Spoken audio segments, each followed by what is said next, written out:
The word patience is derived from words meaning to tolerate adversity, misfortune, and suffering with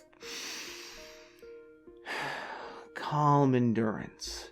And today it generally refers to the capacity to remain calm while waiting for something to begin or to end.